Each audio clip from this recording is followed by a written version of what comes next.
Cette vidéo est sponsorisée par Nextory, la seule application de lecture en France à vous proposer 250 000 titres sous tous les formats de lecture. Livres audio, e-book, BD, manga, comics, séries audio exclusives, podcasts, magazines et presse. Grâce à ses 1500 éditeurs partenaires, Nextory est un acteur majeur dans la démocratisation de la lecture en rendant accessible à tous des milliers de livres via un abonnement au prix très doux. Alors, l'écrivain que je suis est très heureux de vous proposer ce partenariat exclusif et une offre découverte explosive pour faire éclore en vous ce lecteur curieux et passionné. Alors n'attendez plus et cliquez sur notre offre partenaire pour vous plonger dans le meilleur de la littérature mondiale où que vous soyez.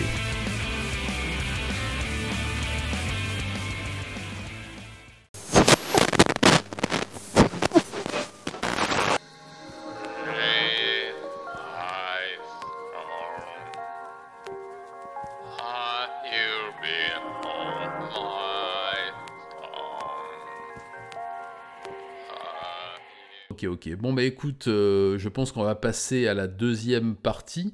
On va passer à la partie sur la SK Culture en elle-même. Et comme c'est un domaine que tu connais plutôt pas mal, on va dire, pour en être un historien et un acteur, bah écoute, je vais te laisser faire feu. D'abord, il faut définir ce que c'est que la SK Voilà. Culture. On va dire que c'est tout. Ouais. C'est l'appropriation par la pop culture du fait divers. Ça peut remonter à très loin, hein. C'est Jack l'Éventreur, par exemple. Jack l'Éventreur qui a été le sujet de plein de films, qui a été l'objet. Tu vas à Whitechapel, c'est fait des tours Jack l'Éventreur. Oui, Tu vas sur les sites. il y a des Ouais. souvenirs, du merchandising, il y a tout ce qu'il faut. Voilà, ouais. Même plus loin, si tu veux remonter plus loin, regarde chez nous en France, pendant la Terreur, tu avais des pendentifs guillotine. Oui, c'est vrai. Bon, c'est pas vraiment de la murderabilia, mais quand même, le fait, par exemple, d'avoir la corde d'un pendu, ça avait des propriétés magiques. Oui, tout à fait, des morceaux de corde qui se Euh, vendaient. le criminel et le criminel châtié, ou enfin, passé par la justice, a toujours eu dans la conscience collective un certain statut. Un statut à part, complètement différent à part. Alors, pour les grands criminels, c'est le statut monstre mythique. On peut se demander, par exemple, si l'affaire de Gévaudan, le loup de Gévaudan, on ne De sait la toujours bête. pas si c'était la bête de Gévaudan. Est-ce que c'était un loup? Est-ce que c'était un tueur en série? Tu vois, il y a eu au Moyen Âge, il y a eu plusieurs grosses affaires de tueurs en série, en Allemagne, en France, qui étaient souvent associés à la sorcellerie. Et on disait qu'ils étaient possédés, que c'était des instruments du diable, donc je les passé au bûcher. Mais ces personnages-là fascinaient le public. Il y a toujours une fascination de ça. Au procès, on parle de Gilles de Rais. Au procès, à l'exécution de Gilles de Rais, à la foule qui s'est mise à genoux, tu vois, devant le bûcher. Tellement leur peur et leur effroi étaient grands. Il y a une dimension mystique. Voilà, c'est ce que je veux dire. Par rapport au grand criminel, le criminel défie les lois des hommes et les lois humaines. Et c'est ça qui fascine les petites gens, entre guillemets. Il y a toujours une fascination du peuple pour le fait divers et pour les grands criminels. Dans les années 80, effectivement, il y a eu cette vague de tueurs en série, dans les années 70, 80, etc. Bon, le mot tueur en série a été inventé, diffusé. On commence vraiment à le voir utilisé dans les journaux et dans la presse américaine au début des années 80. Après, il y a des affaires, par exemple l'affaire Henri Lee Lucas et Otis Toole, où le terme tueur en série a été surutilisé pour créer une espèce d'intérêt du public par rapport à l'affaire qui ne le méritait pas à la base, parce que c'était deux espèces de clodos. Ah, ben c'était des Qui ont été... peintres tous les deux, oui, c'est sûr que Ouais, au voilà, niveau terreur, oui, bon, c'est... voilà. On en a fait deux monstres qui étaient responsables de plus de 200 meurtres. Tu vois. Donc il y avait cette espèce de fascination.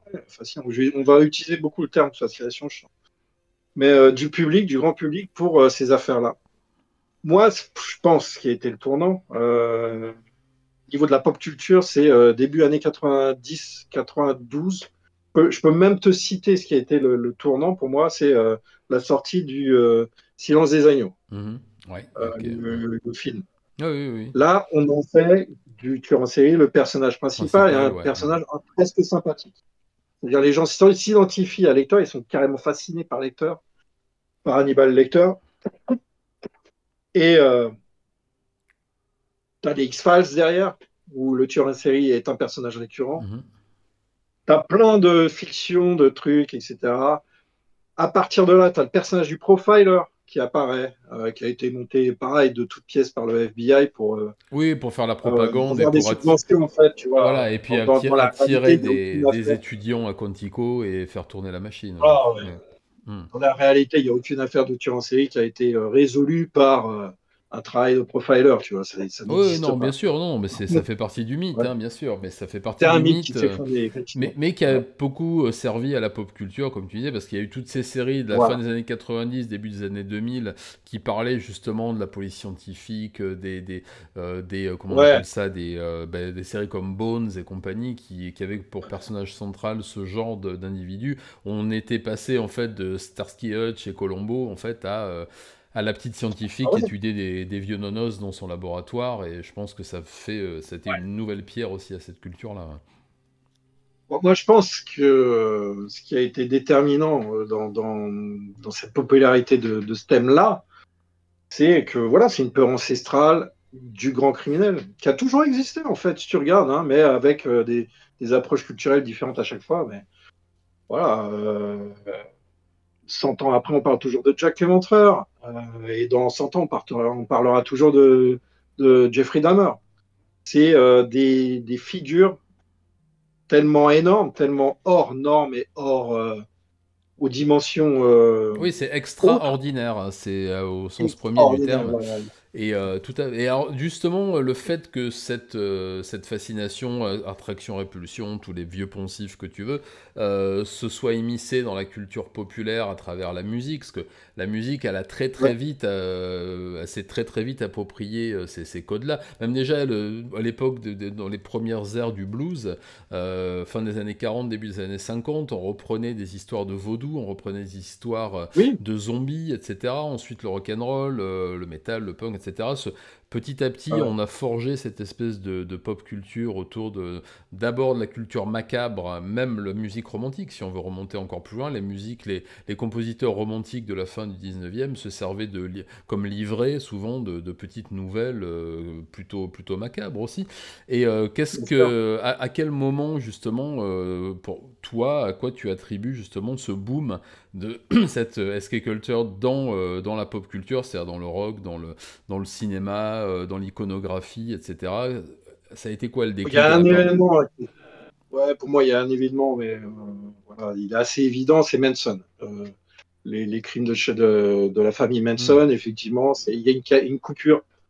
Si tu veux, il y avait évidemment des affaires de tueurs en série dans les années 60, etc. Mais euh, avec cet impact-là, non, Manson, c'est vraiment La fin des années là hippies. où voilà, la fin, c'est l'incompréhension, en fait, par rapport à un acte qui dépasse l'entendement. On se retrouve quand même avec quatre mecs, enfin, un mec et trois meufs complètement défoncés qui vont dans le quartier le plus riche des États-Unis euh, pour, euh, pour tuer sans que personne ne sache vraiment pourquoi, tu vois, parce que même eux-mêmes ne savaient pas trop pourquoi, tu vois, ils étaient Oui, tellement donc oui, défoncés, ça, quoi. c'est clair. Oui. Voilà. Bon, après, tu as toute la légende autour de Manson, etc.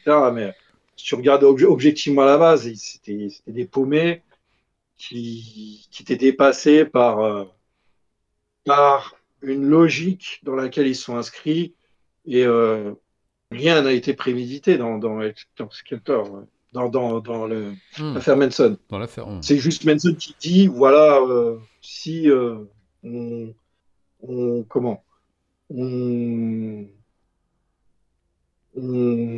idéologiquement, on fait passer un message et qu'il y ait une guerre raciale, c'est nous qui prendrons le relais parce qu'on est plus intelligents que les autres. Et, Oui, enfin voilà, mais tu vois, sur cette son attitude, message a toujours été confus. Moi, tout ce que j'ai pu lire et hyper entendre, confus, écouter tu vois. sur lui, bon, ça a toujours été très, très, très confus et ça me semble toujours aussi confus de toute façon. T'as d'ailleurs une petite Oui, réflexion parce que on considère, enfin, le grand public a toujours cette image quand on pense serial killer, il y a toujours un peu la tronche de Manson qui revient. Alors que je rappelle qu'il a tué personne, ouais, ce brave homme, mais oui, il n'a pas été condamné à la peine capitale aux États-Unis alors que Asahara Shoko, donc le leader de la secte Aum Shinrikyo, qui lui non plus n'a tué personne, a été condamné à oui, mort. Voilà. Donc le Japon est oui, beaucoup plus sévère tout à avec ses fait. tueurs que les États-Unis. Ah oui, oui, oui.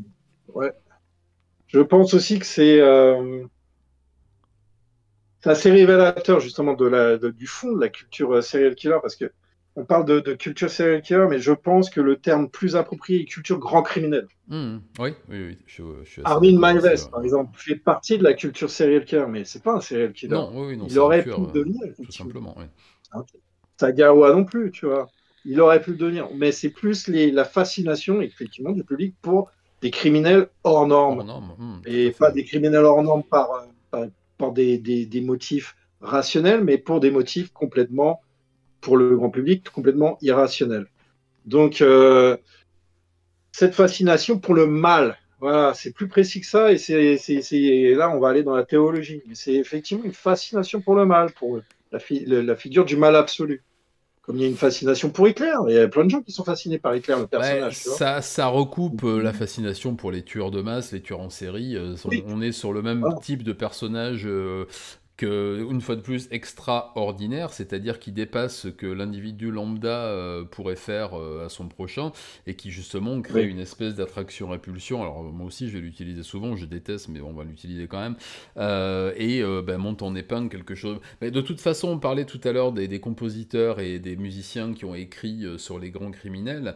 Quand tu regardes, alors je vais prendre un exemple très, très simple, mais un groupe comme Iron Maiden, par exemple, qui a écrit sur la peur en général, sur le satanisme, sur la magie et tout ça, a aussi composé certains morceaux sur ben, des généraux romains, ouais, sur des Huns, sur des grands criminels antiques et postérieurs, sur Alexandre aussi, qui peut être considéré aussi quand même comme un peu un tueur de masse, hein, Alexandre le Grand. ouais, bien sûr. Hommage lui soit rendu. Sur Attila, Itou, sur Soliman, Itou, enfin bon, il y a une liste non Ouais, ouais. exhaustive.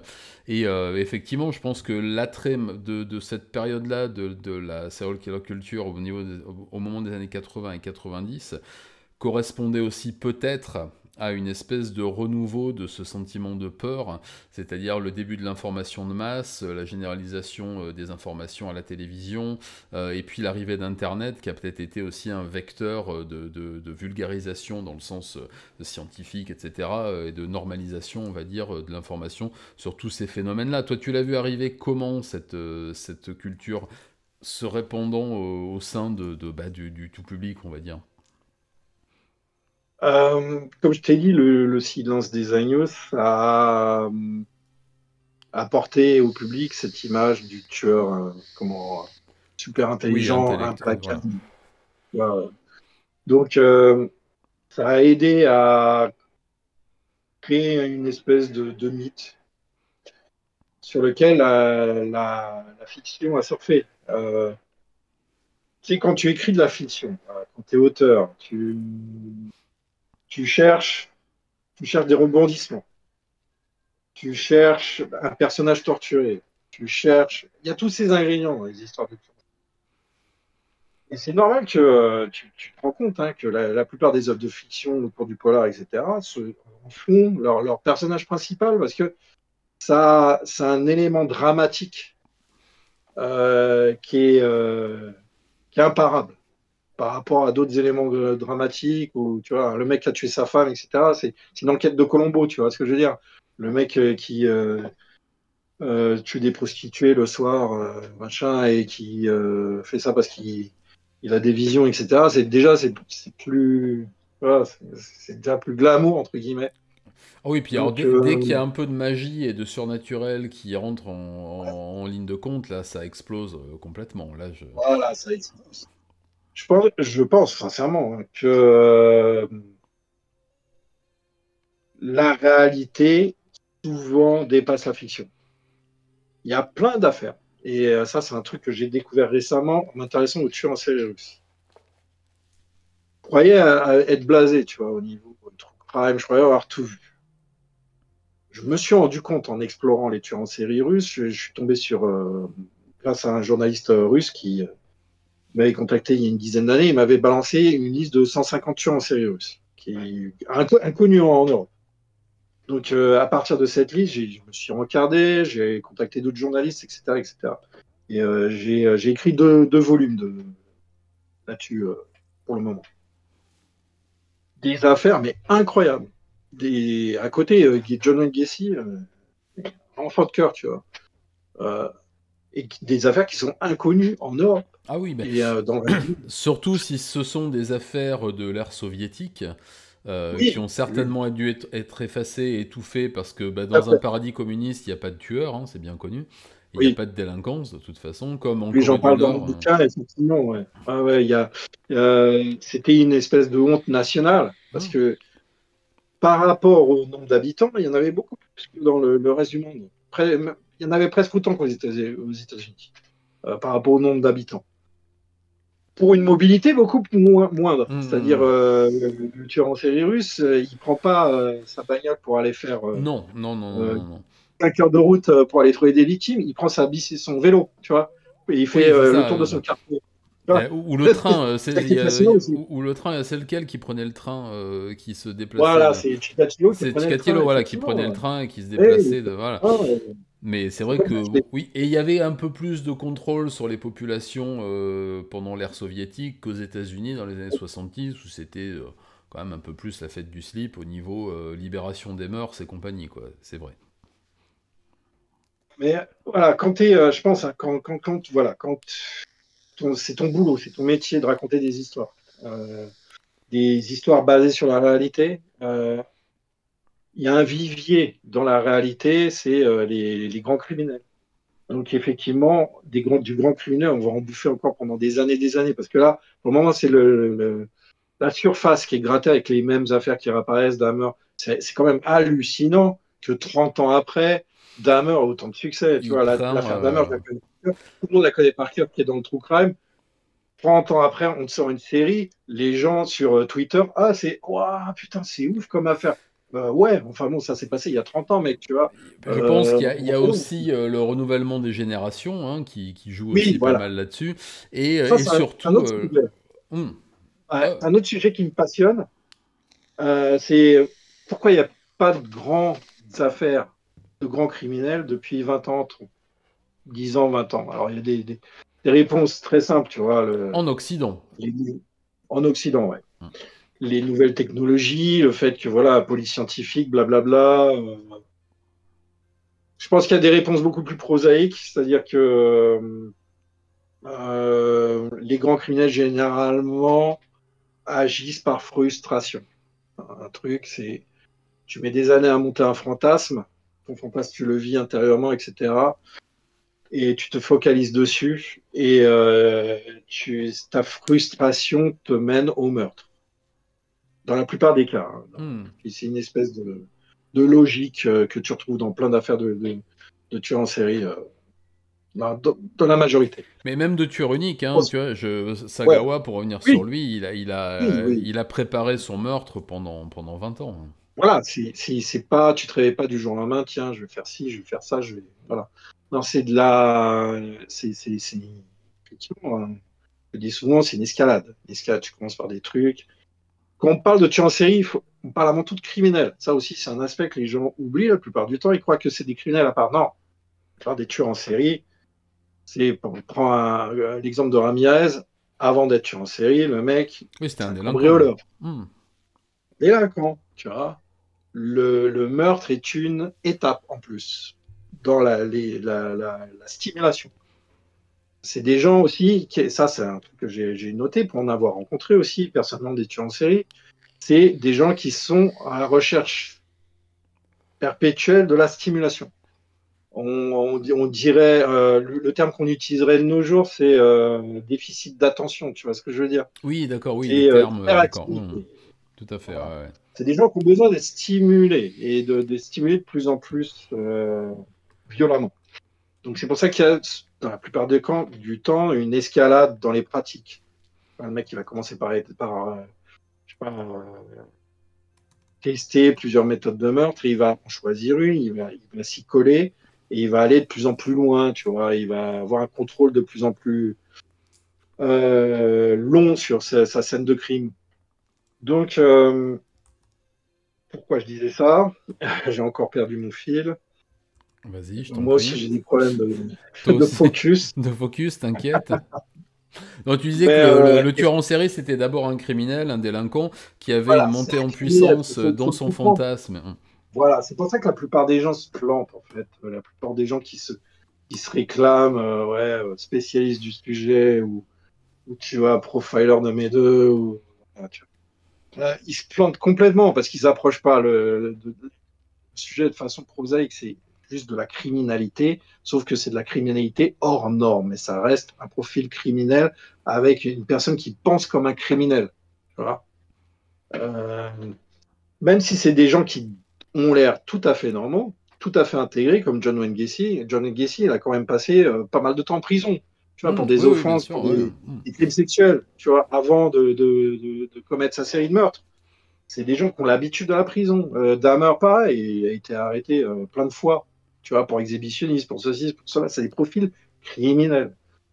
Il y a une affaire en France qui est assez fascinante parce que le mec, je le connais, je l'ai connu à la centrale de Poissy, c'est Salamé. Salamé, c'est l'éventreur de Marseille. Ah oui, d'accord, Un ok, mec, je voilà. vois. Voilà. C'est un mec qui a tué deux ou trois prostituées, je ne sais plus, à Marseille, dans les années 2010, je ne sais plus exactement. Moi, ce mec-là, je l'avais rencontré à la centrale de Poissy. Et, quand il est arrivé à la centrale de Poissy, il vient à l'atelier de peinture où j'étais, et le mec il commence à me poser à moi et à complice de Thierry Paulin, Mathurin. Ok. Il commence à nous poser des questions sur nos affaires respectives. Déjà, c'est un truc, tu vois. Oui, ça se Le mec, fait il était pas fasciné. forcément. Je voyais, le mec, il demandait plein de renseignements pratiques, en fait. Ce qu'on ne savait pas, et ce que je ne savais pas. Je l'ai appris plus tard, quand j'ai suivi son arrestation. C'est que le mec, en fait, quand il rentre en cellule, il compilait tout. Toutes les questions, les machins, avec des grands criminels qu'il avait rencontrés. Et il avait fait une espèce comment on appelle ça, de manuel du meurtre. D'accord, oui, un petit vadémécum de comment. D'accord, je Voilà. vois. Le mec, Ok. alors que le mec était braqueur, il était même pas, il avait jamais commis de crime, etc. Le mec D'accord, est oui. sorti de prison. Et il a tué des prostituées. Il a appliqué ce qu'il avait appris Ouais. avec mes collègues à la centrale de Poissy. Enfin, ça te montre que, voilà, avant d'être tué en série, c'est criminel. Oui, c'est ça, c'est ça. Euh, C'est une ascension criminelle qui commence souvent, mais on parle toujours de ces trucs de McDonald's et compagnie. Ça commence souvent à l'enfance. Moi, je le vois aussi à travers les affaires dont je traite. En 90% des cas, que ce soit chez Miyazaki, que ce soit chez Sakakibara ou tous, ils ont tous commencé par les chatons, les grenouilles, les escargots, ensuite faire du mal à la grand-mère, etc. Enfin, oui, c'est une petite ascension. Le pipi au lit, la fascination pour pas mal de trucs. Ça, par contre, là-dessus, par rapport à ce qu'on disait tout à l'heure sur les profileurs qui sont des brels, on retrouve souvent dans la psychiatrie, par contre, les mêmes éléments déclencheurs chez certains types de criminels. oui, tout à fait.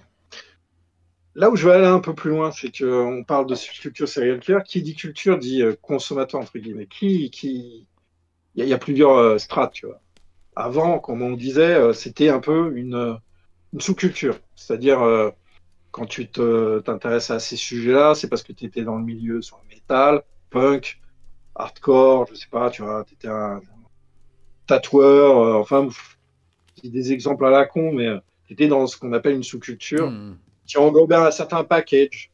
Et le package, c'est occultisme, tueur en série, film d'horreur, tu vois. Donc, il y en a qui venaient au tueur en série par les films d'horreur, il y en a d'autres qui venaient au tueur en série parce que Slayer a écrit un morceau sur Ed Gein. Il y avait plusieurs accroches, tu vois. Et donc, tu avais cette espèce de public de base, de fans, qui consommait les bouquins de true crime, etc., et qui faisait partie de cette sous-culture. Ce qui est fascinant de voir, c'est que ça a quitté petit à petit ce petit milieu, cette sous-culture pour infiltrer le grand public. Le grand public, c'est ce que j'allais dire. Parce que moi j'y suis arrivé par ce biais-là, hein. J'en ai parlé la semaine dernière. Moi, je suis arrivé à tout ce qui est... alors, je savais pas que ça s'appelait encore la serial killer culture, mais tout ce qui était de l'ordre du macabre, de l'ésotérisme sataniste et compagnie, par le biais de cette sous-culture, comme tu dis, parce que mes parents y baignaient déjà un petit peu et que je me suis nourri en fait des pochettes de disques, des premiers groupes de hard rock, puis de métal, et puis des BD aussi qui sortaient, qui étaient un peu tout ce qui était Robert Crumb et compagnie, donc plutôt de la bande dessinée underground. Et ensuite, j'ai découvert les scènes extrêmes, machin, dans les années 80. Ça a été un cheminement de sous-culture, le milieu du tatouage, le milieu de la moto, fin des années 80, et puis les trucs militaires. Enfin bon, ça a été là. Mais maintenant, je me rends compte que des gens, alors, j'aime pas le mot, mais des normies arrivent à la SK Culture par le biais de la télévision, de Netflix, de YouTube, parce que quand on voit les confrères, les collègues YouTubeurs True Crime, les cartons qu'ils font, bon, pas moi, mais eux font un carton absolument énorme, avec la 50e ressucée de l'affaire Bundy, de l'affaire Dahmer, de l'affaire machin. Et, on n'apprend rien. non, on n'apprend rien. Il y a même des approximations qui dérangent personne, mais ça veut dire qu'on est arrivé sur une culture de masse, on est passé de la culture underground. Ça me fait un peu penser à Vivienne Westwood par rapport au mouvement punk, quoi. C'est-à-dire qu'on part d'un truc tout de à fait. rue. C'est un super bon rapprochement, ça. Excellent rapprochement, parce que tu as à la base effectivement quelque chose qui est réservé à un public averti, qui se pose pas vraiment de questions à la base, des questions éthiques. Ah, pas du tout, pas du tout. Ouais, ils se disent pas, est-ce que c'est éthiquement correct de lire le manga de Sagawa. Là, récemment, on m'a posé la question, tu vois. Ouais, moi aussi. Une meuf qui m'envoie, je suis vraiment, j'ai vraiment très envie de lire le manga de Sagawa, mais je me dis que éthiquement, est-ce que c'est bien? À qui profite le crime? Blablabla. C'est pas des questions que tu poses. Si tu vraiment veux voir le contenu, c'est que derrière, faut assumer ton envie de macabre. Quel est l'intérêt sinon? Va lire des mangas, je sais pas, des histoires d'eau de rose, Oui, c'est etc. Tu ça, vois ce que je veux dire? c'est pas C'est ce pas qui fait manque, pour toi, ouais, quoi, tu vois. c'est pas ce qui manque. Ouais, non, la question se posait pas, les premières heures de cet attrait, justement, de la mise à nu et de la découverte un peu de la skate culture. Moi, je me rappelle, les premiers groupes de grindcore, de crust et compagnie dans les années 87, 8, 9 prenaient des photos d'autopsie pour les coller sur leur pochette de 45 tours. Même les premiers Dying Fetus, enfin tous ces groupes un peu Carcass et compagnie, parce que ça faisait partie du décorum, quoi. Voilà, de la même façon qu'on utiliserait un symbole sataniste, magique et compagnie. Voilà, Tom Araya est catholique pratiquant, je le rappelle à chaque fois, quand même. Bah, si tu as un exemple concret que tu connais, c'est Macabre. Ah, Macabre, j'adore, je suis un énorme fan de Voilà. Macabre. Macabre, ils sortent leur premier cas. Enfin, je suis pas expert en métal, hein, mais je me souviens très bien de la sortie de leur tout premier LP. Ça s'appelait Criminality. Voilà. La couverture, tu avais Son of Sam, Henry Lee Lucas et je sais plus quel autre tueur. Et c'était la première fois, moi, que je voyais un groupe de métal qui mettait des tueurs en série sur leur pochette. Tu vois ce que je veux dire? Après, ils en ont fait leur fonds de commerce, Ah oui, effectivement. ils font que ça. Mais voilà, il faut que ça. Mais il y a un public et c'est là tu te rends compte qu'il y a une fusion, voilà, qu'il y a une espèce de culture. Là, si on parle de culture tueur en série, effectivement, on peut dire que Macabre en est un des piliers. C'est ça, pour moi, hein. ouais, tout à fait. Historiquement, il faut savoir que Macabre aussi, c'est des mecs qui allaient visiter John Wayne Gacy en prison. Tu as des photos de membres de Macabre avec John Wayne Gacy dans la prison de Maynard dans l'Illinois. Ils sont à côté de lui, etc., avec leur t-shirt de métal, etc. C'était pas seulement une mode ou un truc, c'était vraiment Oui, un puis vrai on intérêt voit qu'ils que c'est avaient. une passion parce que dans tous leurs albums, moi je crois que je les ai tous, hein, on retrouve à chaque fois un morceau sur un tel serré, sur tel tueur, qui sont toujours très bien documentés. Il y a aussi des références qui sont souvent des choses qu'on ne peut savoir que si on s'est vraiment penché sur l'affaire. Il y a le décorum sur scène. Moi, j'ai eu la chance de les voir Oui. plusieurs fois sur scène avec leurs espèces de salopettes, les fusils, les machins, très Ouais, redneck. ouais. Ça sent un peu, ça fait un peu Top Hooper. Enfin voilà, c'est cette espèce d'ambiance un peu crasseuse des premiers films des années 70. Et là-dessus, voilà, c'est ce que j'allais dire. Je suis tout à fait d'accord avec toi dans le fait que ce sont des acteurs majeurs de la SK culture, plus que des petits pimpins comme Marilyn Manson qui lui a Ah non, non, ça repompé c'est un peu. anecdotique, ça. Ouais. Voilà, lui, ça a été Ouais, une c'est quelqu'un qui éponge. a surfé effectivement sur un intérêt mineur, mais c'est pas, pour moi, c'est pas un des acteurs principaux de la culture Non, et puis serial killer, tu vois. qui a beaucoup bâti sa légende aussi. Hein. Ben, on en a parlé Oui, il y a pas très longtemps. J'ai fait deux ou trois lives sur le satanisme et on m'a forcément posé la question. On est forcément venu sur le Brian Warner là et le soi-disant poulain de l'église de Satan qui aurait été intronisé c'est par la V, débunké, ça. machin. Ouais. Voilà, ben ça je le vois régulièrement maintenant sur Twitter ou ailleurs. La Church of Satan à chaque fois dit non, c'est pas vrai, paf, ils envoient Ça a été des débunké, copies, ouais. voilà. Donc je pense qu'il a été là au bon moment, c'est-à-dire qu'il a su être une Lui, il a espèce surfé. de, Ouais. voilà, il a fait deux trois petites photos par-ci par-là, mais c'est vrai que Macabre, qui malheureusement et pour moi est pas assez connu, parce que les amis, allez Oui, découvrir Macabre, c'est vraiment un groupe exceptionnel. Ils appellent ça du death metal ou du murder metal. Pour moi, c'est plus du metal fusion parce qu'il y a un bassiste qui est oui, absolument génial. oui. On dirait presque du Primus au niveau des lignes de basse et tout, c'est vraiment Ouais. vraiment chouette. Et Et puis, il y a un second degré qui est assez drôle aussi, tu vois. Hmm. C'est quand tu connais un peu les lyrics, tout ça. C'est marrant, quoi, tu vois. Il parle d'anecdotes que les connaisseurs connaissent, tu vois. Ah Et puis tout tourne un peu à la bouffonnerie, tu vois. C'est pas c'est pas, ils se déclarent pas des spécialistes. C'est pas parler d'affaires sérieusement. non, C'est toujours un côté un peu c'est cynique, voilà, un il y a peu. le côté justement, ben, comme on dit, c'est culture, pop culture. Si j'ai un Voilà. conseil, moi mon album préféré c'est Murder Metal. Alors la pochette est très moche, c'est un truc gris et noir avec une silhouette d'un gars avec un couteau et une petite fille en silhouette qui fait ça dessous. Mais Ouais. pour moi c'est vraiment l'album le plus abouti, c'est vraiment celui que je préfère. Il y a un morceau qui s'appelle You're Dying to Be With Me, qui est absolument génial. Et enfin voilà, je vous recommande très très très très chaleureusement d'aller découvrir Macabre. Je vois que Ad Noctum connaît Macabre. Voilà, donc vous savez ce dont je parle. Il y a beaucoup de questions. Les amis, je vous propose qu'on aille jusqu'à 10h moins le quart ou 10h moins 20. Et puis ceux qui veulent monter dans le Discord pour venir discuter un peu avec nous et nous poser des questions, je vais vous remettre le lien du Discord, vous pouvez venir, soyez pas timide. Viola, si tu veux venir, je vois que tu as été Je ne très... mords pas.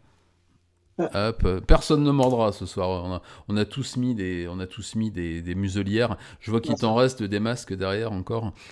Ah ouais, bah ça c'est une copie du BTK là, derrière, là. Ouais, Le masque du BTK derrière.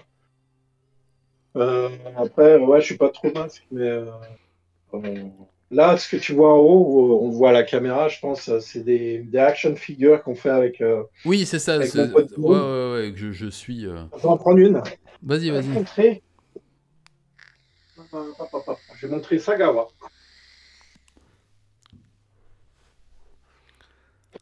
Ah ok, Notre cher ami Sagawa. il est étonnant. On comme vous voyez, c'est très bon goût à chaque fois, hein. Oui, oui, mais je suis les évolutions c'est Guillaume qui fait les sculptures et qui...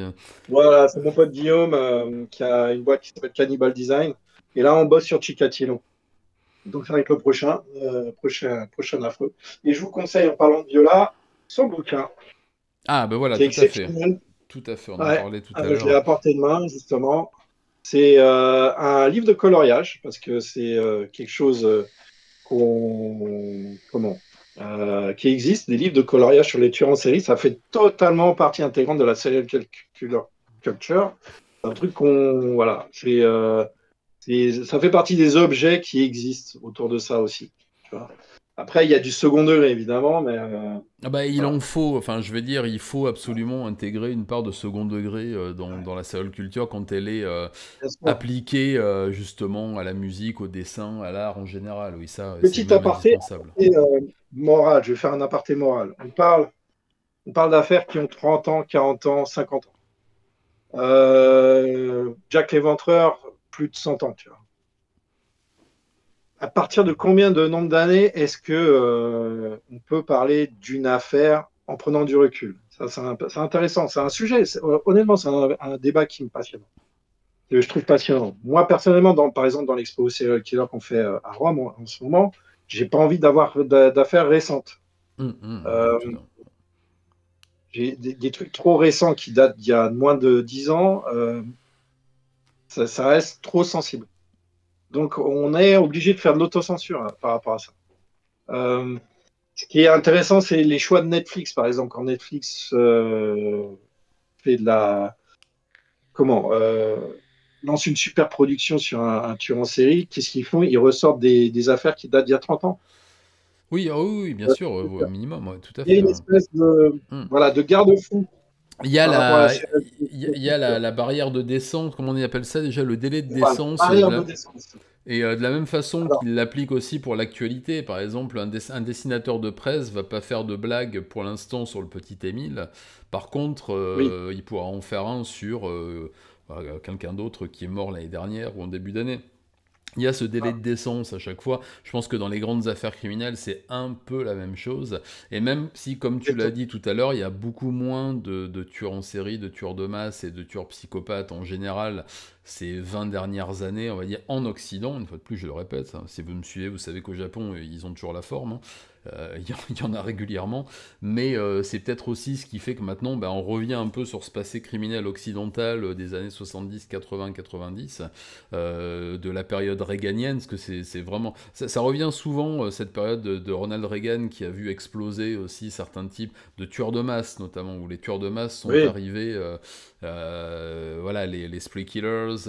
Ensuite, il y a eu à la fin des années 90, début des années 2000, avec le début de la culture Internet et d'autres tueurs de masse. Mais bon, tu connais le sujet aussi bien que moi. On en Oui, parlait oui, aussi un peu la dernière fois. Mais je pense que chaque époque a une criminalité particulière. Et cette époque des années 70-80, des tueurs en série américains ou européens, enfin occidentaux, entre guillemets médiatisée, ça m'étonnerait qu'elle puisse se reproduire parce que l'époque a changé, comme tu le disais. oui. Et puis, effectivement, les techniques ont évolué aussi. Alors, il reste encore des, qu'on appelle ça des copycats, des gens qui voudraient reproduire ces actions. Même au Japon, on en trouve de plus en plus d'ailleurs. Hein. On le voit avec les attaques au couteau. Il y en a quasiment une par mois, là, depuis 3 ans à peu près. Une attaque Wow. dans le métro, dans les stations. Des enfants, une jeune fille de 14 ans qui a attaqué des passants au couteau, là, il y a quelques mois. Enfin, voilà, c'est quelque chose. Et à chaque fois, on retrouve des documents. Le Joker, là, celui qui a attaqué le métro l'année dernière, le soir d'Halloween, qui était habillé en Joker et qui a mis le feu dans des rames de métro et qui a poignardé les passagers, eh bien, il s'est inspiré de Kato Tomohiro, de tous les tueurs de masse au couteau qu'il y a eu au Japon avant. Il avait des vidéos, de la littérature, etc. Et il avait décidé aussi. Là, en ce moment, je t'ai dit, il y a le procès de Aoba Shinji, donc c'est le mec qui a mis le feu au studio d'animation de Kyoto. Et on vient de découvrir qu'il n'était pas du tout en bisbille avec les studios qui lui auraient soi-disant volé un scénario, alors que le gars est même pas capable Ouais. de fermer sa fermeture éclair, tu vois. Donc bon, mais Ah, juste, il avait déjà prévu depuis plus d'un an de tuer des gens. Il avait même prévu une attaque dans le métro de Tokyo. Il avait acheté des couteaux, un sac à dos, tout ce qu'il avait, parce qu'il avait envie de marcher sur les traces de personnes qui le fascinaient. Donc Kato Tomohiro, Miyazaki, etc. Par contre, là, c'est en train d'émerger au Japon, alors qu'aux États-Unis, ça disparaît quasiment. Bon, pas les attaques dans les écoles, ça, par contre, je crois qu'il y en a non, eu. ça, par contre, il y a effectivement une émulation, c'est-à-dire, je pense, voilà, très con, hein, mais la société telle qu'elle est maintenant, il faut que les choses deviennent virales. Donc, tu vas retrouver des meurtres un peu à la Luca Magnotta, Hmm. des mecs qui vont streamer en train de tuer, tu vois, pour que ça devienne viral, tu vois. Et c'est pour ça qu'il n'y a plus de tueurs en série. Ils se font arrêter dès le premier meurtre parce qu'ils se filment, Ah, ces cons-là. ils sont trop cabots, comme on dit. Hein. Ouais, ouais. Et c'est vrai que Euh, Girl X, dont j'ai parlé récemment en vidéo, qui était dans le premier livre, qui était fascinée par Magnotta, elle aurait pu continuer sa carrière longtemps si elle n'avait pas diffusé tout ça en direct sur Internet et fait sa publicité autour de ça. Mais il y en a d'autres. Hein. Il y en a même qui sont arrêtés avant de passer à l'acte, parce qu'ils font tellement oui, de... c'est sympa. Voilà, ils en parlent à tout le monde, ils montrent leur matériel. Il y en a un au Japon qui s'est fait choper il y a pas longtemps, qui avait acheté des couteaux, qui avait acheté de l'essence, qui avait acheté tout le matériel pour recommencer une attaque dans le métro, etc. Bon, ben, Wow. ah oui, bon après ils sont pas, c'est pas tous les couteaux les plus aiguisés du tiroir comme on dit. Hein. Là, heureusement d'ailleurs parce que ça s'arrête, ils en arrêtent quand même pas mal. Mais oui, oui, non, je pense que là c'est. L'émulation criminelle, ça a toujours, chez les grands criminels, l'émulation, ça a toujours été un facteur. Si tu regardes Ted Bundy, c'est quelqu'un qui avait une grande fascination pour un autre tueur qui s'appelait Harvey Glatman, qui opérait dans les années 60 et qui étranglait des filles qui ramenait dans le désert du Nevada. On en parle peu quand on parle de Ted Bundy, mais effectivement, Bundy, avait, dans ses premiers meurtres, hein, une envie d'émuler ce mec-là. Euh, tous les assassins en garde à vue admettent que voilà, ils ont suivi telle affaire de très près. Ramirez était fasciné par les Hillside Stranglers. Oui, oui, c'est vrai. Ça, je peux t'en citer plein. Ouais, Hein. ouais, c'est vrai, tout à fait. Ouais. Dahmer, c'était Ed Gein. Tu vois. Donc, il y a toujours il y a toujours une émulation. Mais Après, les mecs. et dans tous les pays, regarde, on en a parlé tout à l'heure, Sakakibara Seito, l'enfant tueur, lui était fasciné par le Zodiac, il a même reproduit un peu Oui, ses logos pour signer de son nom sur ses ouais, lettres ouais. et tout ça. Et oui, mais il y en a. Et maintenant, il y a cette entre-émulation assez courte dans le temps, puisque une attaque au couteau dans le métro en janvier fera un émule en février, et puis il voudra faire mieux que celui d'avant. C'est un peu comme ces conversations qu'on voit dans la série Mindhunter, là, entre les Ouais. mecs qui sont dans le même quartier, qui se la montrent, on va dire, hein. Mais moi j'ai fait mieux que toi, moi j'ai fait mieux que toi, etc. Et qu'on retrouve même parfois dans certains écrits et certains échanges épistolaires entre tueurs qui parlent, mais machin, c'est un abruti. Et Mais par exemple, ouais. tout à fait, tout à fait, tout à fait. Bah, puisque personne ne veut monter, que tout le monde est timide, je propose qu'on parle un petit peu. Bah non, il n'y a personne. Ah bah si, il y a Viola qui est là. Allez, puisque t'as un mauvais micro, c'est pas grave. Je te fais monter. Voilà. Tu peux te démute si tu veux. T'as ton micro qui est coupé. Hop là. Alors.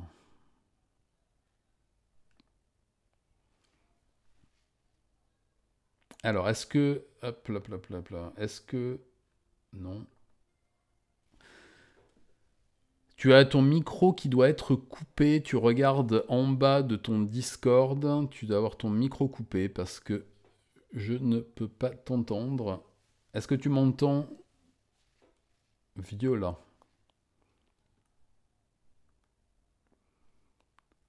Alors, aucun rôle. Est-ce que tu peux démute? Non, tu ne peux pas. Ok, de mon côté, je ne peux rien faire. C'est de ton côté, est-ce que tu as ton micro qui est coupé? Est-ce que tu as un micro déjà? Et est-ce que ton micro est coupé? Visiblement oui. Impossible à unmute. Ah, tu m'entends fort bien. Zut alors. Est-ce que tu peux faire une déco-reco pour voir si déconnexion, reconnexion. Souvent, ça marche quand on fait ça. Vas-y, vas-y. Déconnecte-toi, reconnecte-toi. Ça devrait marcher, je pense. Ah, la technique, Discord, tout ça, c'est toujours tellement bien. Mais ça y est, ça. Ouais, ouais, moi, je suis dépassé par ces trucs-là. Alors moi, je l'étais aussi complètement. Ah, Viola. Est-ce qu'on m'entend? Ah, mais on t'entend très bien. Ouais, Alors, est-ce que tu peux baisser ton retour, par contre? Parce que tu dois être sur un haut-parleur et je m'entends derrière toi. Oui, c'est ça. Alors, Voilà. est-ce Là, c'est que impeccable. c'est là? Là, D'accord. Mon vas-y. Là, c'est bon. C'est bon. est Le en son bas. est bon. Tout est bon. Ah, ben voilà. Ça, c'est formidable. Ça fonctionne? Ça fonctionne formidablement bien. J'adore quand un plan se ouais. déroule sans accroc. C'est parfait. Parfait. Eh bien, bonsoir Alexandre et bonsoir Nico. Je crois que c'est la première fois qu'on se parle en plus. Ouais, bonsoir Viola. Salut. Mais bonsoir Viola et très heureux de te parler enfin. Eh bien, moi de même, je suis ravie. Alors, est-ce que Alors, tu avais des choses à nous dire? Vas-y, exprime-toi, je t'écoute, on oui, alors t'écoute. je vais amener un petit commentaire, c'est peut-être un petit pinaillage, mais tout à Ah, l'heure, je l'ai mentionné dans le chat. Alors, le passionné de Charles Manson du groupe System of a Down, hein, donc c'est pas Serge Tankian qui est le chanteur du groupe, il s'agit du guitariste Daron Malakian. ok, ah ben Ah, écoute, d'accord. merci pour ces précisions. Je savais que si je Voilà. Ah, disais c'est une une bonne bêtise, tu précision. serais là pour me retrouver, pour me rattraper. Non, non, je suis loin d'être infaillible, mais j'ai un rapport très particulier, très affectif avec ce groupe dont j'apprécie beaucoup la musique, Moi aussi. qui correspond à mon adolescence, hein, on va dire, parce que je suis du début des années 80. Et T'as de la chance. Malakian, il faut le préciser, c'est quelqu'un c'est un personnage qui est un petit peu à part de toute manière dans le monde, quand même très policé, hein, des rockstars, parce que bon, on a beau penser qu'ils ce sont des gens très subversifs, il y a quand même une certaine doxa. Et il faut savoir que c'est quelqu'un qui a posé parfois même un problème à son propre chanteur à cause des positions. Et alors, toi qui es amateur, justement, c'est quelqu'un qui défend avec force et vigueur le second amendement aux États-Unis. Tout à fait, ça je savais, ça je le savais, Ok, comme voilà. d'autres d'ailleurs, hein. Oui, oui, tout à fait. Oui, mais on a tendance à considérer à tort que parce qu'on est un musicien rock ou un acteur d'Hollywood, on est forcément démocrate, anti-NRA et compagnie, ce qui est totalement faux. J'en veux pour Ah, c'est preuve, faux, ouais. ah, mais je parlais de Tom Araya tout à l'heure, donc le bassiste-chanteur de Slayer, qui est un catholique pratiquant et qui est aussi, voilà, qui est plutôt républicain, c'est comme d'autres. Ozzy est républicain Ouais. aussi, est ami avec la famille Bush et compagnie. Donc, oui, oui, non, ça, tout à fait, ouais, ça, je l'avais vu passer déjà, oui. Ouais, ouais, au sein de. Mais c'est vrai que c'est un peu le seul élément, à part, non, je crois Dolmayan a des visions aussi assez conservatrices, mais sinon, c'est assez intéressant parce qu'il a provoqué une vraie controverse quand même parmi ses fans avec un post, je crois que c'était sur Twitter, il me semble bien, en tout cas à la mort de Charles Manson. Malakian a provoqué bon, une petite tempête dans un verre d'eau, on va dire, en se déclarant très triste. Very sad to hear the news of Manson's death. Et puis là, Oui, oui. il y a eu un tollé Je quand vais même pour ça. rajouter aussi sur Axl Rose et son fameux t-shirt Manson. Oui. Oui, Tu vois, à la grande époque, quoi. Et c'est vrai qu'à l'époque, ça choquait un peu les consciences, tu vois. Mais voilà, c'est une autre preuve que Manson, c'est quelqu'un qui a l'impact, qui a un impact. Surtout, c'est des gens qui viennent de Californie, tu vois, que ce soit les Guns ou System of a Down. Si, pour eux, l'affaire Manson, ça a plus d'impact que nous en France, tu vois ce que je veux dire? Ah oui, C'est c'est le local de très fort l'étape, chez eux. bien sûr. Voilà. Donc, ça fait partie de leur culture et ça fait partie surtout de leur histoire et l'histoire de leurs parents. C'est un événement qui, pour eux, ouais, est historique. Oui, Voilà, et puis Manson, de son vivant, était lui aussi rattaché au monde de la musique aussi, donc il y a aussi eu oui, il y voilà, a des voilà. interactions.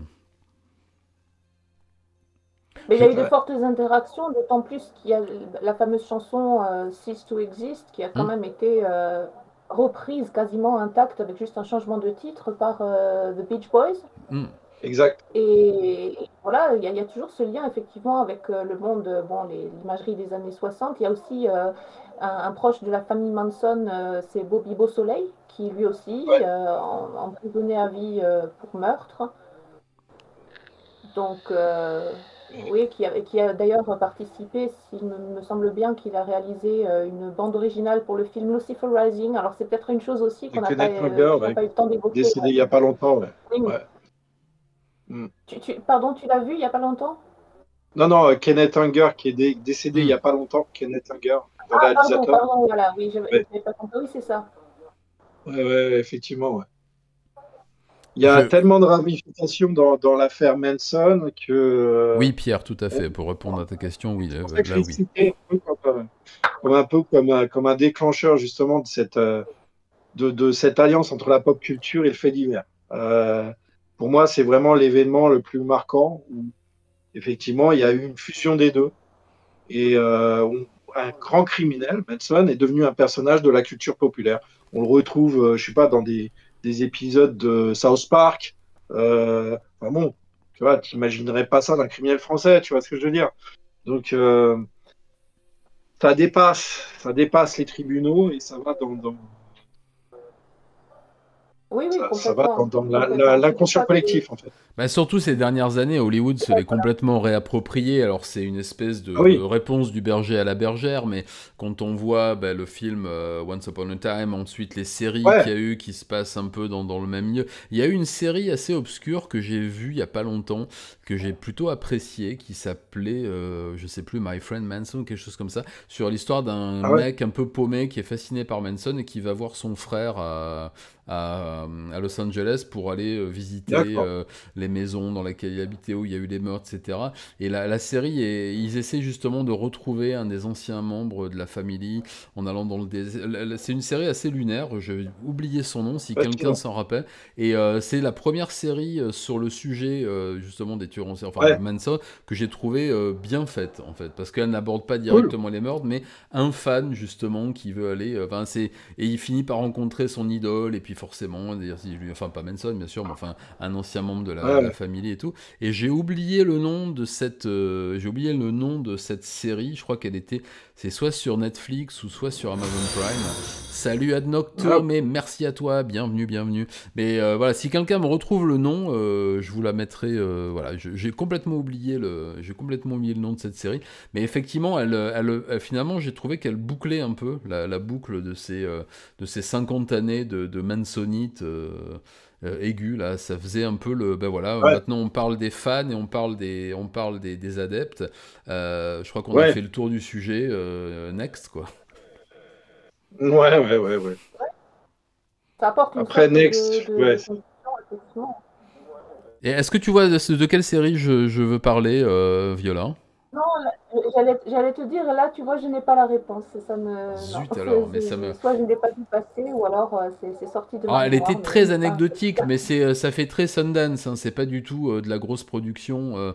Ouais, C'est Ouais, vraiment. ça m'intéresse. Du coup, ouais, je vais regarder ça, je vais me renseigner parce que j'avais pensé, mais c'est plus ancien, mais il y avait eu une sorte, bon là ça appartenait plutôt à une tentative de récupération, j'ai l'impression, c'était à propos de Gacy, il me semble que c'était un truc. Alors Nico, tu connais certainement mieux que moi les dessous de cette histoire, The Last Victim, parce qu'il y en a un ah oui, journaliste. ça, on pourra en Mais, parler. Bah, c'est intéressant parce que justement, c'est une des dérives de la skate culture. The Last Victim. The Last Victim, c'est un bouquin à la base qui a été écrit par un mec qui s'appelle Jason Moss, qui voilà, avait voilà.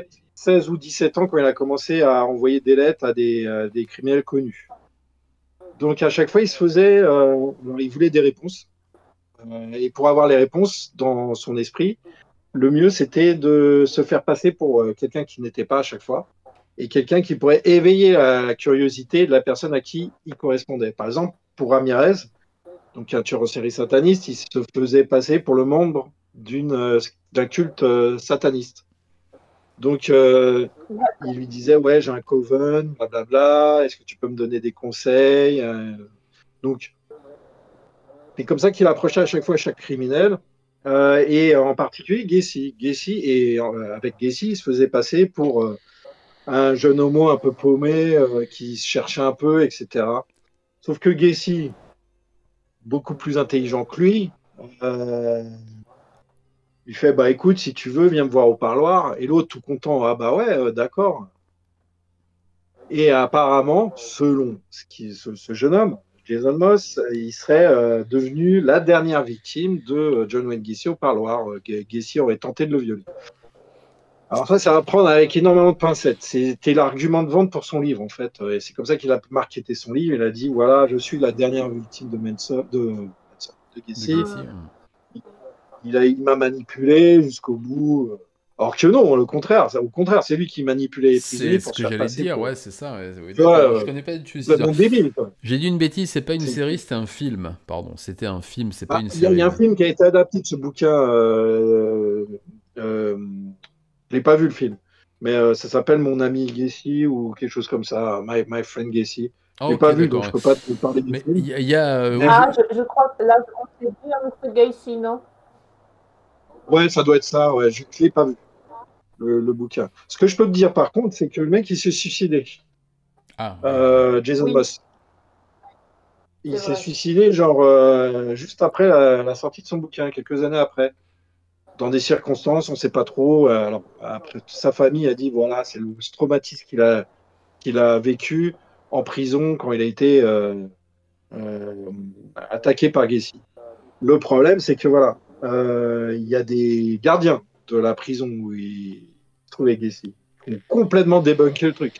Ils ont dit c'était impossible que Gacy se retrouve dans la même pièce qu'un gamin de 17 ans et qu'on lui enlève ses menottes et qu'on le laisse une heure avec lui, sans surveillance, etc. Impossible, impossible. Donc l'histoire a été débunkée, tu sais, le mec, en fait, il a inventé un truc, un peu comme notre ami Stéphane. J'allais parler de Stéphou, ouais, c'est ça, je pense qu'on est... Oui, voilà, c'est ça, c'est le même, c'est la même, c'est Stéphane. Bah, d'ailleurs, ce qui est très drôle, en parlant de Stéphane, c'est que si vous avez la version française de Mon ami Dahmer, qui est donc la bande dessinée, écrite par un ancien pote à Dahmer. Oui, moi je l'ai en version originale, je l'ai pas en français. La préface est écrite par notre ami Stéphane. Ça doit être crédible. D'accord. Ouais. Et qui raconte évidemment son entrevue avec Dahmer, prison de. Comment ça s'appelle, Portage. Ah, Portage, pardon. Ouais. Non, Portage, c'est Portage, c'est là où il était.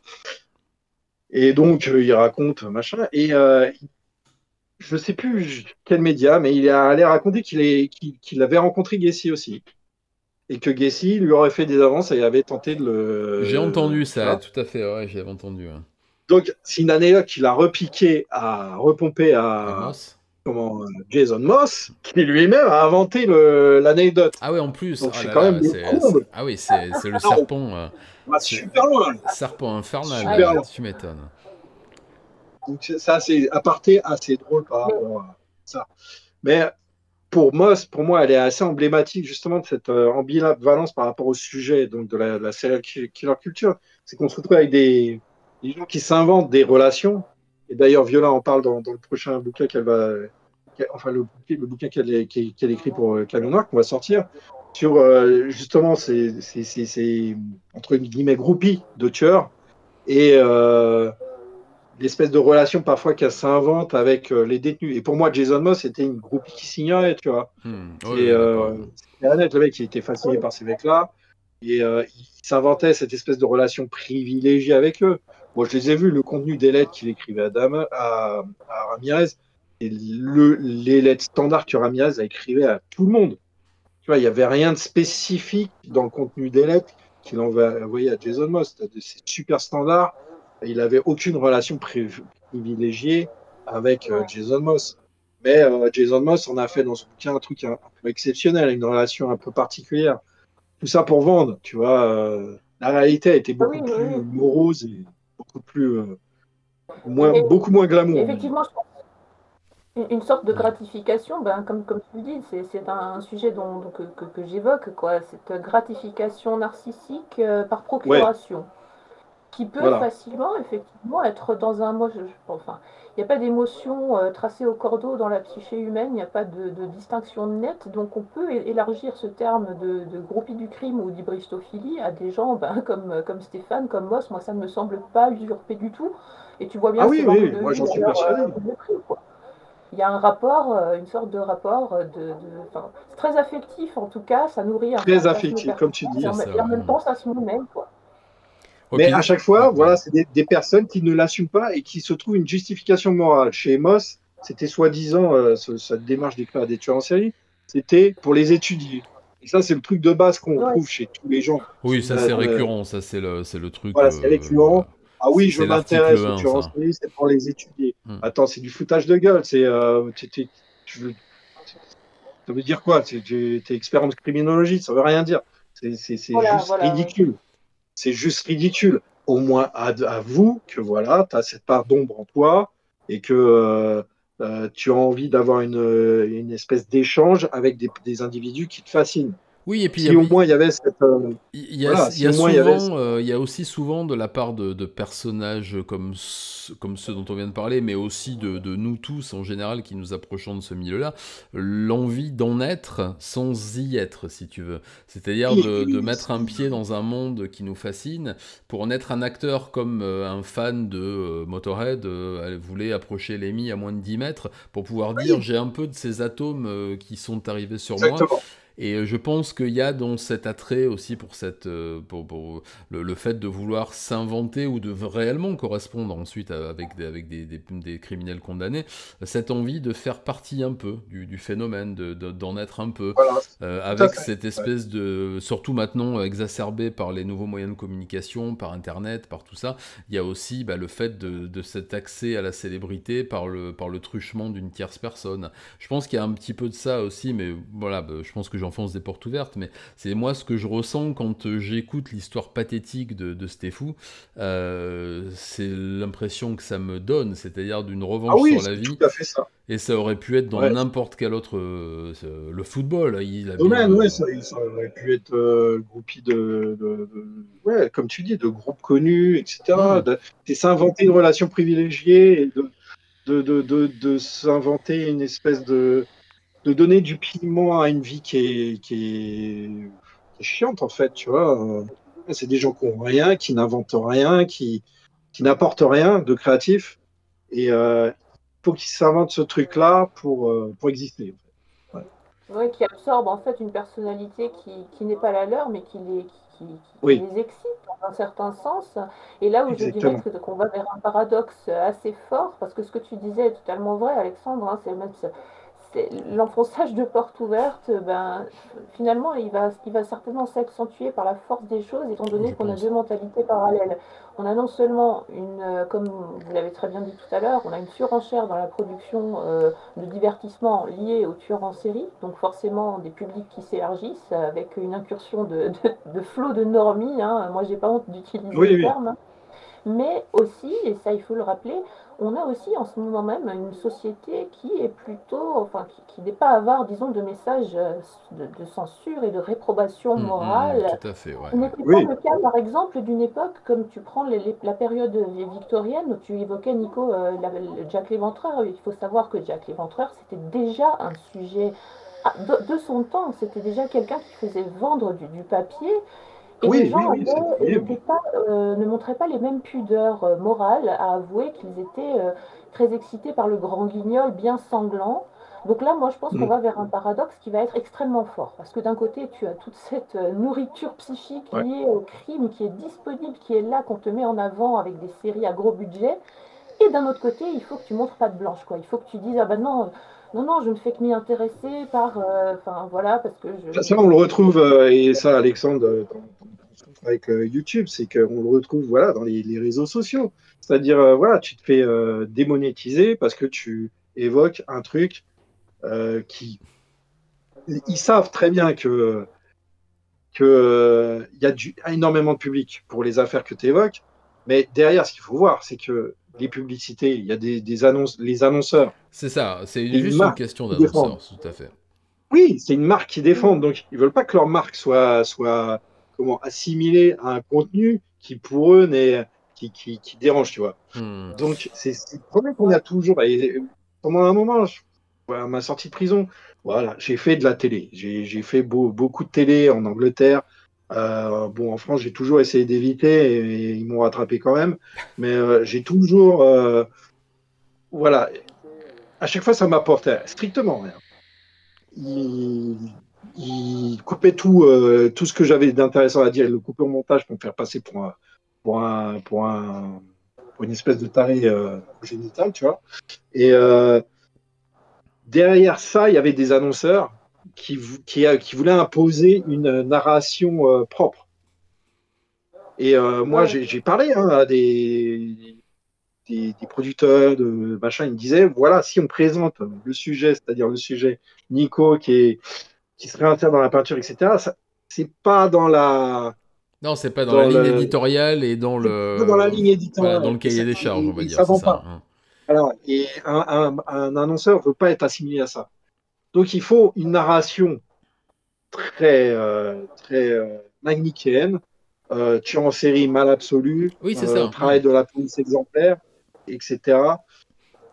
Mais même ça, tu n'as même plus le droit d'utiliser certains mots et tu te Ah fais bah non, mais cancel. alors là, moi, j'utilise Ouais, plus. Il y a des mots que je peux utiliser sur Twitch, ouais, mais que je n'utilise plus sur YouTube parce que ça démonétise oui, systématiquement et même ça empêche la vidéo de sortir. Les mots bah couteau, oui, sang, etc. Je suis obligé de les remplacer par instrument tranchant, liquide vital, oui, liquide rouge, ou mettre des bips, des bips, des bips. Tout ce qui est agression sexuelle, c'est agression S parce que ça va être démonétisé ouais, sinon.